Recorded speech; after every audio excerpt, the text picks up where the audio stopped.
Marhaba Habibis. Assalamu alaikum rahmatullahi wa barakatuh.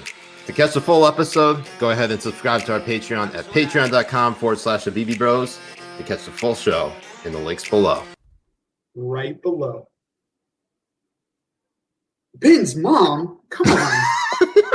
Mr. President, can I ask you a quick question on Israel before you drive? No, you can't. I'm not letting you get in front of the car as I step on it. I'm only teasing. The largest national nurses union is saying that the CDC guidelines on masks is putting frontline workers, and especially people of color, at risk. Free fries when you get vaccinated. I got vaccinated. You're saying I could get this?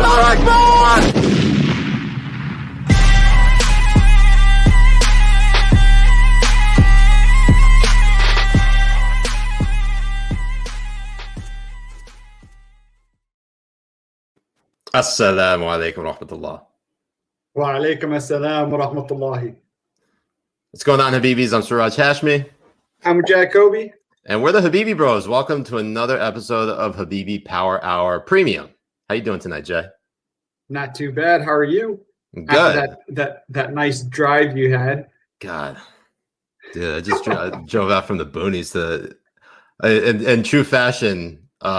Just like an hour late to everything, and tonight's no different, but very excited to introduce our guest for this evening. You've probably seen her on Twitter. You've probably seen a lot of people be mad at her on Twitter, but I think this will be a very good conversation. I'd like to welcome Katie Herzog. Katie, thank you so much for joining us. Oh my God. How you doing, Katie? I'm good. Thank you so much for having me. I'm afraid I just got put on a watch list. Is that possible? Well, if they weren't watching, just a little bit. If they weren't watching you before, they're definitely watching you now. Katie, you can find her on Twitter at Kitty Herzog, which honestly, as someone who is a fan of dad jokes, it's perfect. No pun intended. Thank you. I appreciate that. And I also like your display pic because honestly, I didn't have to do much to make it look like you were in a burqa. Okay, so you guys will appreciate this. So long before COVID, before everybody was graced with the ability to wear a mask in public without looking odd, I really wanted to wear a burqa because I lived in Seattle and people hated me there. And there are pictures of my face on stickers around Seattle that said Nazi sympathizer. And I thought if I could just wear a burqa, I could just like exist in the world with nobody seeing me. So COVID was the best thing possible to happen to me. Man. But I would actually prefer a burqa, I think, than a face mask. Katie, it's never too late to embrace Allah subhanahu wa ta'ala into your heart. I was afraid I would get caught up for cultural appropriation. Yeah, if you want, we can already get started on it. Okay. All right, so you gotta raise your right hand and your right finger and repeat after me. Say Ashadu. Wait, what am I committing to right now? You're converting to Islam. Oh, really? This is what's happening. Yeah. Ashadu. You said Ashadu. Allahi. Allahi. Well, Ashadu in Allah, ilaha in Allah. Yeah, I can't do it slow. Shut up. Ashadu. Ashadu. Allahi. Allahi. In Allah. In Allah. Wallahi. Allahi. Am I getting this right, Jay? Do you want to do it slow? Ashadu in. No, hold on. Let me do it. I did this. Ilahi. Ashadu la ilaha. Ashadu no, hold on. Ilaha in Allah. Muhammad. It's funny because the atheist can say it a little bit better than the Muslim can. Yeah. Okay. All right. Jay, I got it. Sorry. Okay. All right. Transliteration. Okay. Transliteration. Text. Here we go. Okay. Fuck me. This is crazy. Here we go. All right. I got it. I actually don't know why I always mess this up. All right. We'll start over again. All right. La ilaha illallah Muhammadan Rasulullah. It means I bear witness.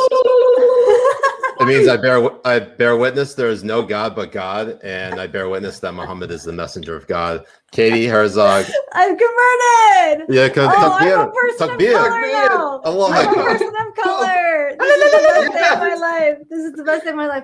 This reminds me the very first lesbian Muslim on our show. Let's see it. Thank you. Yes. So I was in Costa Rica a couple years ago. My wife has a good friend who's Catholic in Costa Rica, and so we went down. Oh, wait. You said you have a wife? Oh, Jay. Shit. No, Did my marriage just get annulled? So I went to this Catholic wedding, and I took communion because I was a little bit hungry during the wedding. So I just ate the cracker. And this is what this reminds me of. I am now both great. Catholic and Muslim. Thank you both. I am honored to be a part of your faith. You are now. You're now trad Cath Muslim. Oh, I can't wait to add this to my bio. So it's gonna be Katie, great. for people who aren't familiar with you at all, what is your elevator pitch? What do you tell people? Why are people so mad at you? Because I'm Muslim. Islamophobia is so prevalent right now. Here in America, it's true. It's true. We are the three people who represent Islamophobia in America right now. It is especially difficult for us queer Muslims. Truly. I don't know why people are mad at me, honestly. When you're not getting thrown off the roof, you're getting thrown under the bus. I know. Exactly. I don't know why people are well, I do know why. Okay. So the real story is that I wrote one problematic article 4 years ago, and it wasn't even really problematic. If you read it, it was a piece on detransitioners, so people who transition from one gender to the other and then transition back. And this was in 2017. And the piece was not an opinion piece, and it was when I read back, it's called The Detransitioners, and it was published at The Stranger, which is Seattle's alt weekly and where I worked before COVID.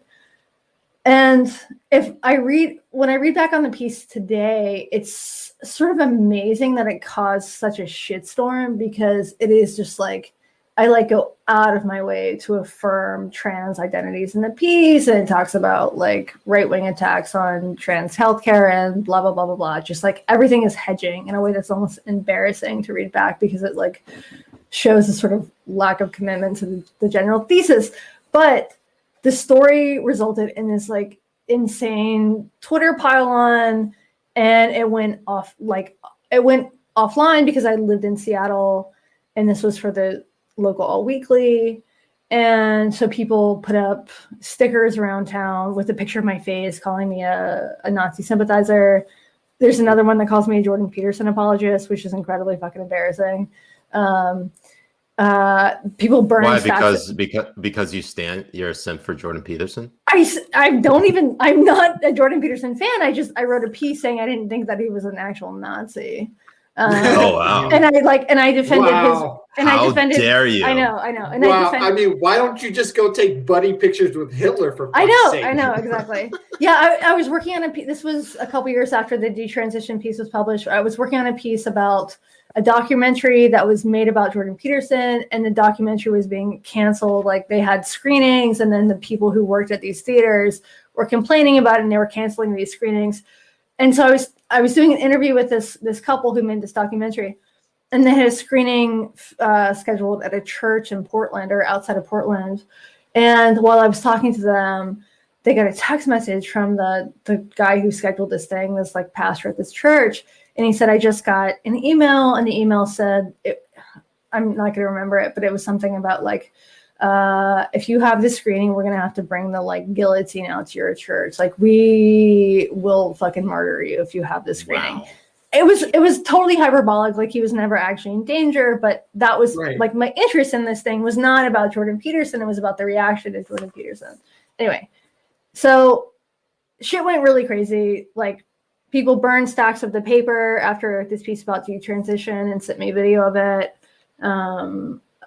I went from being this a normal person in Seattle to being like persona non grata, and it was very strange, and but also like oddly good for my career because nobody had ever heard of me before this, and then all of a sudden like people knew who I was because people were like trying to cancel me before the term cancellation existed.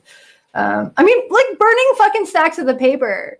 It was really crazy. I mean, yeah. Way to hate on trees, Seattle. Right. Seriously, Right. what the fuck? Yeah, I had to do the closest thing I can imagine to a struggle session where I had to meet with members of the trans, like self-appointed leaders of the trans community who like snapped in my face and told me I was responsible for the suicide of trans women. I've been blamed for like the murders of trans women that have happened in fucking Brazil and Puerto Rico.